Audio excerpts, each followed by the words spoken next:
Vamos agora para a nossa entrevista.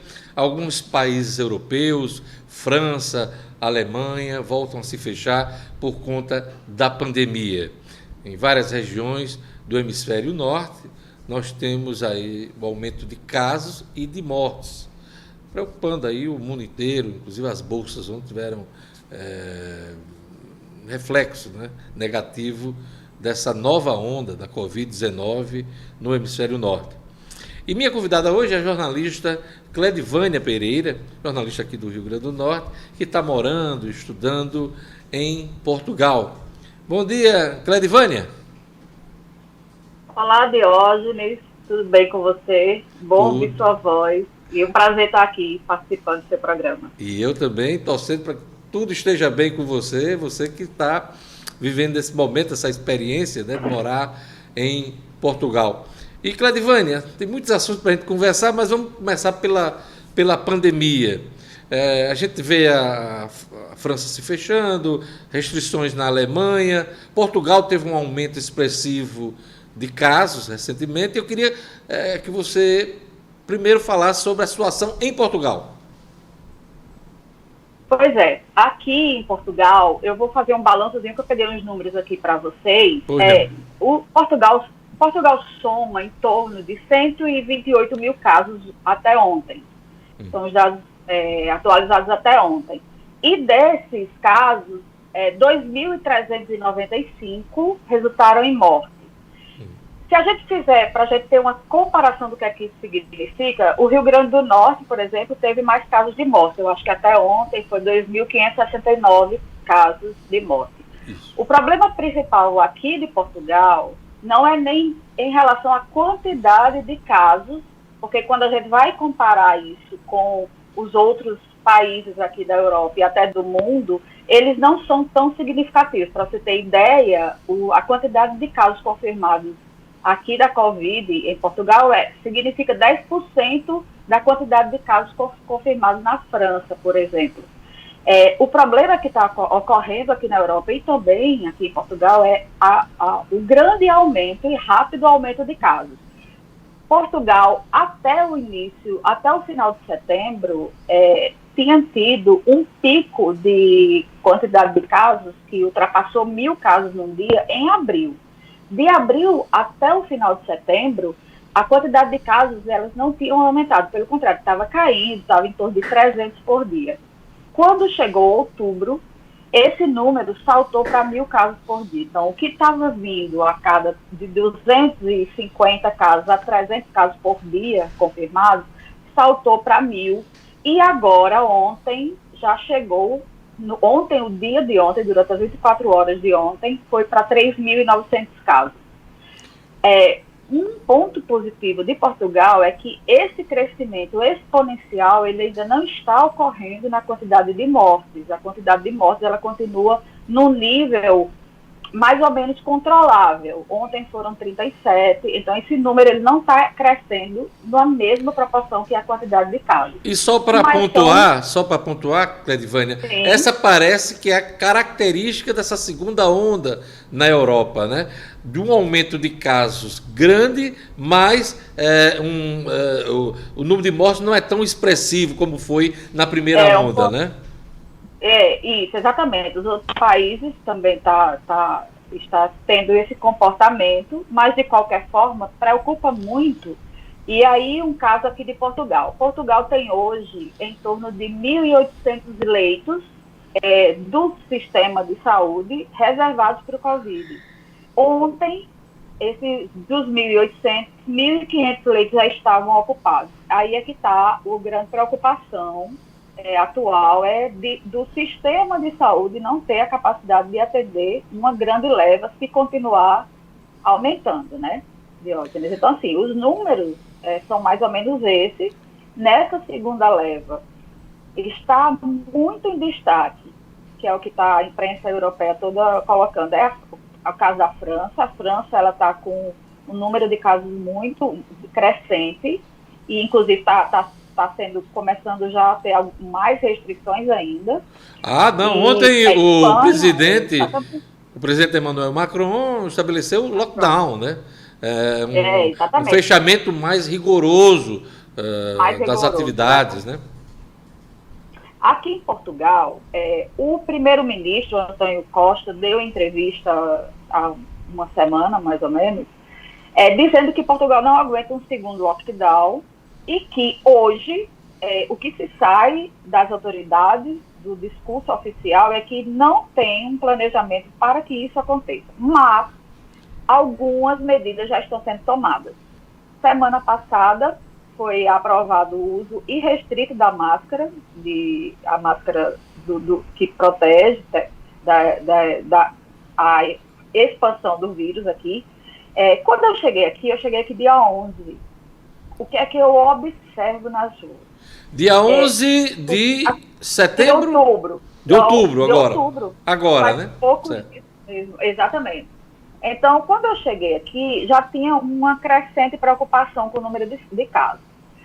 E o que é que eu observo? Observo que no sistema de transporte público, praticamente todo mundo usa, nos metros, que chama o metrô, nosso metrô e ônibus, é obrigatório desde sempre. Então, você fica o tempo inteiro ouvindo mensagens de que tem cartazes em todas as estações, e você fica ouvindo o tempo inteiro a obrigatoriedade de você usar a máscara irrestritamente durante todo o percurso enquanto você estiver nas estações. As pessoas estão respeitando o distanciamento social, Cleidivânia? Olha, todo mundo usa máscara, mas aquela questão de 1,5 metro de distância. Quando você vai descer uma escada rolante, no metrô as pessoas não ficam muito juntas. Mas, assim, se a gente comparar isso com o Brasil, existe um respeito bem maior. Todo lugar que você vai entrar, todo lugar comercial, tem gel na entrada, e eles mesmos, se você entrar sem máscara, você é rapidamente alertado, coloque a máscara. Ninguém atende você se você não tiver com máscara, se você não, as pessoas mesmo apontam para o álcool gel. Nos banheiros dos shoppings, por exemplo, eu fui nos 2 ou 3 shoppings, tem até sistema nos banheiros, onde tem luzes verdes e vermelhas, que controlam o fluxo de entrada de pessoas. Então, eles veem lá a capacidade e dizem, só podem entrar 3 pessoas por vez, então a luz fica vermelha ou verde de acordo com a quantidade de pessoas que estiverem lá. Existem mesas separadas, todas as mesas de locais de praça de alimentação e restaurantes, elas são sinalizadas. Então, assim, dos shoppings, no chão do shopping, tem umas setas dizendo para que lado você ir. Se você estiver indo para uma direção X, você sempre vai se manter em determinado lado. Todo mundo segue? Não, nem todo mundo segue, mas a grande maioria segue. Porque há até, se você desrespeitar algumas dessas orientações, outras pessoas que estão ao seu lado, elas mesmas apontam para isso. Entendeu? Então, assim, não há... Sim, Cleidivânia, os europeus estão se aproximando do inverno, né? Por essa, inclusive, é a grande preocupação nesse momento, do aumento de casos da Covid-19. Como é que a doença está batendo nas pessoas? As pessoas estão com medo aí? As pessoas, elas são meio céticas aqui, né? Elas não comentam muito, mas o fato de estar todo mundo com máscara e todo mundo ficar apontando para você se proteger já é um ponto que mostra a preocupação. Mas as pessoas aqui, elas não estão parando a vida. O comércio está aberto, claro que nos pontos turísticos você nem se compara um período de turismo para hoje. Se você for na Rua Augusta, agora que é a rua principal que dá acesso ao centro lá da Praça do Comércio, muitos bares e restaurantes, eles estão fechados. Os que estão abertos, tem muito pouca gente. Então, você vê um fluxo turístico muito pequeno. Então, as pessoas estão se deslocando para trabalho. Então, e a partir de amanhã, outra medida que foi tomada aqui para tentar conter, é que você não vai poder circular entre os concelhos, ou entre as cidades, que aqui se chama concelho. Então, se você estiver em Lisboa, você não pode ir para outras cidades que eles fizeram esse pedido. Então, assim... Montijo, Cascais, essas cidades, Estoril, são outros concelhos aí, perto de Lisboa, por exemplo. Exatamente. Isso, você não vai poder circular entre os concelhos. Você só vai poder circular dentro do seu próprio concelho. Como... Isso Sim. porque Siga, pode falar. Não, Pode falar. pode concluir que eu ia fazer outra pergunta. Isso porque na primeira leva de grandes casos se concentrou muito aqui na Grande Lisboa.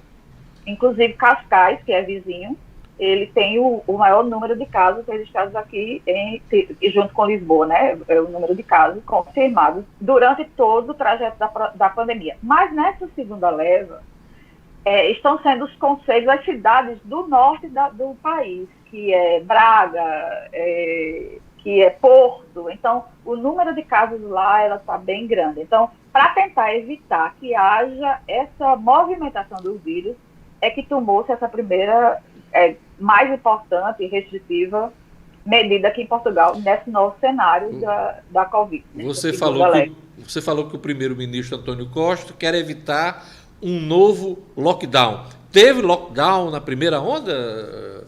Teve. Portugal foi um dos primeiros países que fechou, né? E ele disse, semana passada, numa entrevista, que o país não suporta, financeiramente falando, um segundo fechamento, e que ele chegou, inclusive, a dizer nessa entrevista que, infelizmente, vai ter que aprender a conviver com isso. Ou seja, ele praticamente descartou. Agora sim, a gente sabe que isso é uma fala de um momento, né? Claro que se a onda começar a crescer muito aqui em Portugal, que é um país que está sendo reconhecido mundialmente por não ter tido tanto número de casos de morte, a gente sabe que isso pode mudar, né? Por que ele fala isso? Porque já tem um prognóstico, Diógenes, de queda do PIB aqui em 12%. O governo ainda disse que seria 6,9%. Então, assim, tudo está caindo em relação à economia, e eu acho que isso é um discurso de momento que, claro, que dependendo do cenário que venha a chegar, principalmente com o inverno, que você bem falou, que isso não possa mudar. Mas esse cenário que a gente está aqui.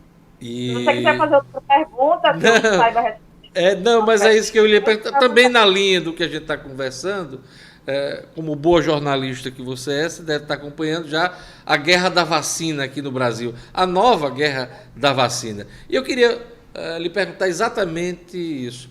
Qual é a expectativa dos portugueses em relação à vacina da Covid? Como é que essa coisa está em Portugal? Vocês estão perto? Quer dizer, o povo português está perto de ter uma imunização geral?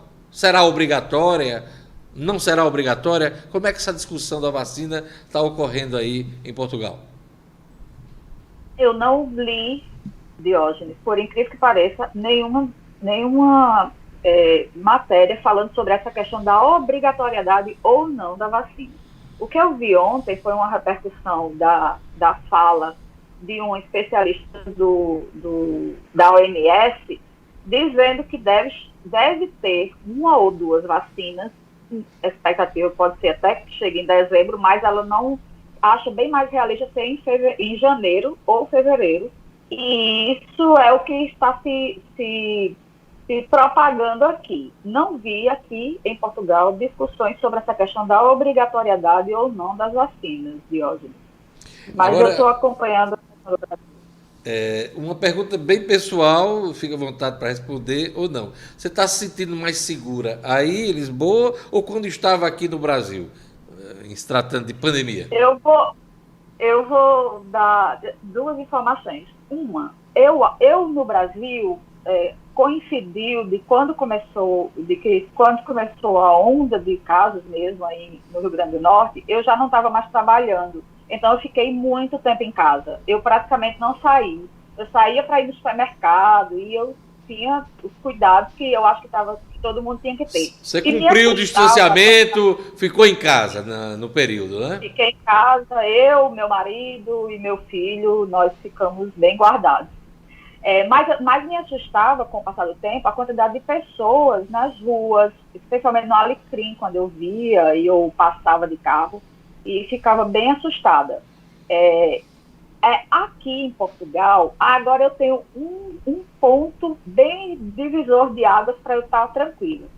Quando eu vim para cá, eu precisei fazer o exame para poder entrar aqui, porque agora só está entrando em Portugal quem tiver comprovadamente algo que venha fazer aqui, e que são bem poucos os itens que você pode vir fazer aqui. você pode estudar, no que foi o meu caso, que eu consegui o visto, porque eu consegui a vaga de doutorado na universidade, então eu consegui o visto, já saí do Brasil com o visto de estudante. Mas, independente do que você venha fazer, você precisa fazer o exame para detectar com até 72 horas antes de você pegar o voo. Então, eu tive que fazer o exame na véspera, que é para detectar se você tem o vírus. Mas eu aproveitei esse exame e também fiz a sorologia, que era para eu saber se eu já tinha tido contato com o vírus. E, para minha grata surpresa, eu tive. Só que eu não tive sintoma nenhum, ou seja, eu em algum momento fui infectada com Covid e não senti absolutamente Esteve nada. assintomática, né, Cledivânia? Totalmente assintomática, Diógenes, porque o que eu me lembro que aconteceu comigo é que no final de maio, ou seja, bem no início da pandemia, teve uma noite que eu me senti febril. Eu tive 37 graus, 37,6 graus centígrados de febre, que não é comum, eu não sou uma pessoa que adoeço ou que sinto febre, mas eu até fiquei assustada na hora que ficou e fiquei monitorando. Só que eu não tive mais absolutamente nada. Eu não tive dor de cabeça, eu não tive perda do paladar, nem de cheiro, eu não tive qualquer Falta outra de ar, nada, né? nada, absolutamente nada. E isso foi bem surpresa, mas uma surpresa neste momento boa, porque eu chegar aqui, se eu tivesse chegado aqui, nessa nova onda, longe de todo mundo, longe de casa, longe de parentes, sozinha, e tivesse essa nova onda aqui, eu ia ficar bem assustada. Pois é, Não que mas eu tenha baixei a guarda, cuidado, você também está acompanhando, com que há certeza, estudos sobre de reinfecção, reinfecção. sobre a presença de anticorpos que não dura muito tempo, depois que a pessoa tem. E, Tenha cuidado, porque apesar de não, eu estou tendo ter todos tido os contado, né? cuidados. Eu estou tendo todos os cuidados, álcool em gel sempre, lavando as mãos sempre. Enfim, todo distanciamento, né? Que eu faço bem direitinho, porque não só por mim, porque eu também posso ter na minha roupa o vírus e transmitir para outra pessoa, se eu não tiver cuidado. Enfim, acho que todo mundo, o mínimo que a gente pode fazer numa situação dessa, o mínimo é ter cuidado, né, Diógenes? Cledivânia, você é uma jornalista experiente, já cobriu várias eleições, já chefiou redação em coberturas importantes aqui da política, das eleições no país e no Rio Grande do Norte. Você, pela primeira vez, vai acompanhar de longe uma eleição municipal. Qual é a sensação que você está tendo e qual é a impressão que você está tendo de longe das eleições 2020? Eu acho que você quer em relação a Natal, né? Eu Não, acho que em relação à impressão que você tem. Porque as eleições são gerais, né? Em todo o país. Mas, claro, com olhar também no nosso Rio Grande do Norte. Diógenes, me preocupa muito o clima de acirramento político do país, entendeu? Eu acho que a gente não consegue minimamente ser mais humano, até na disputa, porque eu acho que toda disputa ela precisa ser um pouco humana, mesmo estando mergulhado num problema como esse que nós estamos passando agora, que é um problema que foge ao controle de qualquer pessoa. E que muitos negam, né? Ficam E nesse que muito negam. Então, negacionismo e nessa disputa até para saber se a vacina deve ser obrigatória ou, enfim, ou não, né? isso eu, como jornalista, como cidadã, eu fico muito triste, realmente, em saber que os interesses políticos de alguns, eles suplantam a questão da vida das pessoas, entendeu? Não é que um governante ele não possa ter uma opinião. Claro que ele pode ter uma opinião, mas quando ele é governante, independente de que instância ele esteja, a opinião dele não é para ser a principal opinião ou a principal não pode ser imposta, não pode ser imposta, né? Imposta, nem ser só isso que defina a vida das pessoas. Então, essa discussão política, que parece uma birrinha entre um político e outro sobre determinada, eu sou dono dessa vacina, eu sou dono daquela, eu acho isso muito complicado. Mas, assim, diante do mundo tão acirrado que a gente está indo, é uma situação previsível, infelizmente, né? E eu acho que eu não vejo, sinceramente, no horizonte, algo que possa melhorar essa situação. Porque se a gente está agora imerso numa pandemia, nunca é registrada na história do mundo, do mundo, com essa dimensão de alcance, e alguns não param para enxergar isso. É bem complicado que no momento que vem à frente se pare para isso.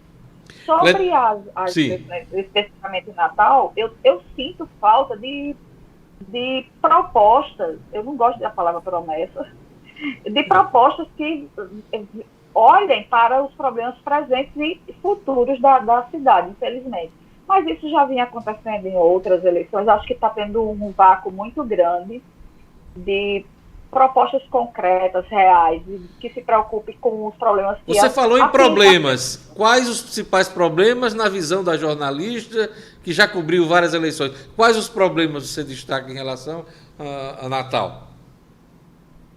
Natal tem sérios problemas de transporte público, né?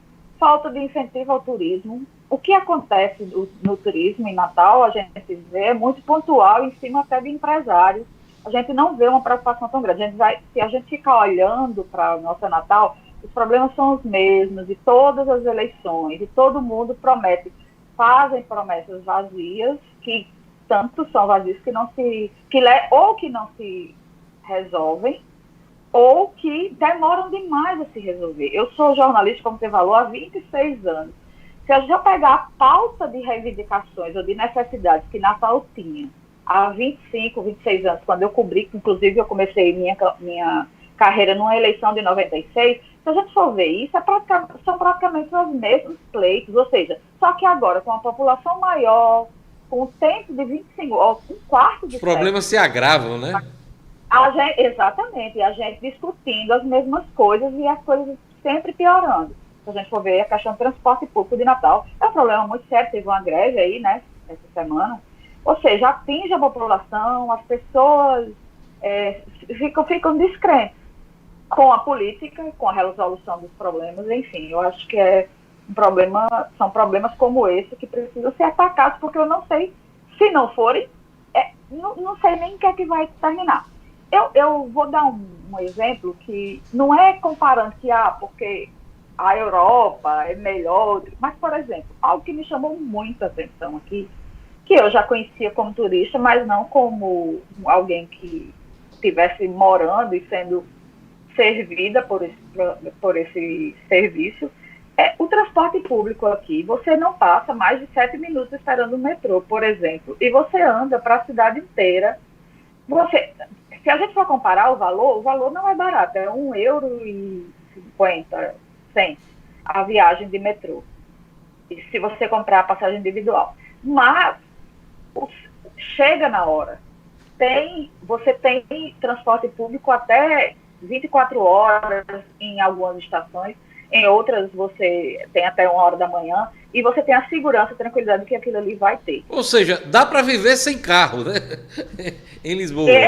Completamente. Sinceramente, Diógenes, um grande sonho meu vai ser não ter mais carro. Eu não sei se eu vou conseguir quando eu voltar para o Brasil.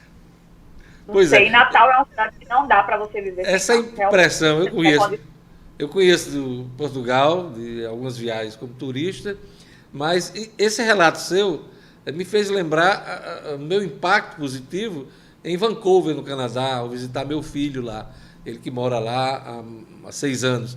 E você anda para todo canto na cidade lá, no sistema de transporte que envolve metrô, envolve também ônibus, você tem as barcas também, porque tem uma parte de Vancouver que é a zona norte de Vancouver, você só vai ou pela ponte ou também por barcos, né? Então você só paga uma tarifa só e anda em tudo, né? E ninguém praticamente tem carro lá, só os ricos, inclusive que moram em determinadas regiões mais distantes. Mas quem mora em Vancouver se vira muito bem com o transporte coletivo. Aí, uma vez eu perguntei ao meu filho, você não pensa em comprar um carrinho para você, não aquela coisa, aquela mente que a gente tem daqui, né? Eles, para quê, papai? Eu ando de bicicleta, às vezes vou para o trabalho de skate. Ele tem 30 anos, né? Mas curto um skate, curto uma bicicleta. E no final de semana, quando a gente quer ir para um passeio, a gente aluga o carro. A gente pega o aplicativo, aluga o carro ali por aquelas horas e aquele dia que a gente precisa. Então, as pessoas estão se virando nos países desenvolvidos, né? Com outros sistemas, né? Mais ou menos o que você encontrou aí em Lisboa, né? Exatamente. Aqui você tem eu já tenho. Foi a primeira coisa que eu fui procurar saber como é que fazia, o cartão de transporte, que eu vou pagar no máximo 40 euros. No máximo, se eu quiser a taxa mais alta, é 40 euros por mês. E eu posso fazer quantas viagens eu quiser de metrô, ônibus, bonde e balsa. Se eu quiser passar o dia todo subindo e descendo de ônibus, isso é a taxa mais cara. Eu posso pagar uma. E outra coisa, não é só em Lisboa, não. Dá acesso a 18 cidades, concelhos da Grande Lisboa, ou seja, é bem econômico mesmo para quem circula muito. É bem amplo. E eu queria te desejar toda a sorte do mundo, você que foi para Lisboa, e rapidamente eu queria que você explicasse para a turma que está nos acompanhando o que é que você foi fazer, foi estudar aí. Cleidivânia, que já é um especialista em digital, é uma professora, e o que é que você foi fazer em Lisboa? Eu vou falar bem rápido, porque esse negócio não é notícia não, viu, Diógenes? Mas assim, eu passei... Para os amigos eu passei no doutoramento aqui na universidade, no Instituto Universitário de Lisboa, é uma universidade pública, mas a gente paga um valor para cursar, não é alto, eu não a considero alto, em torno de 2.000 euros por ano, e eu passei na seleção para fazer doutoramento em Ciências da Comunicação, e eu devo ficar por aqui 3 anos, que é o período de doutoramento. Se o euro deixar, se o valor do euro deixar, o plano é esse, eu ficar 3 anos aqui fazendo doutoramento. Ainda estou fechando o meu objeto de estudo, mas com certeza é na área de jornalismo digital. Então, porque eu acho que é minha área, é a contribuição que eu posso dar. É a sua praia. Então, toda a sorte do mundo para você, Cleidivânia. E eu espero que a gente possa bater um papo de vez em quando, até para matar as saudades aqui. A gente de você e você da terrinha, tá bom? Com certeza, Diógenes. Foi um prazer e sempre que você precisar daqui de alguma informação aqui que eu possa ajudar, estou à disposição de todo mundo. Um abraço aí para todo mundo do Rio Grande do Norte. Saudações lusitanas. Um abraço. Valeu, Cleidivânia. Um abraço.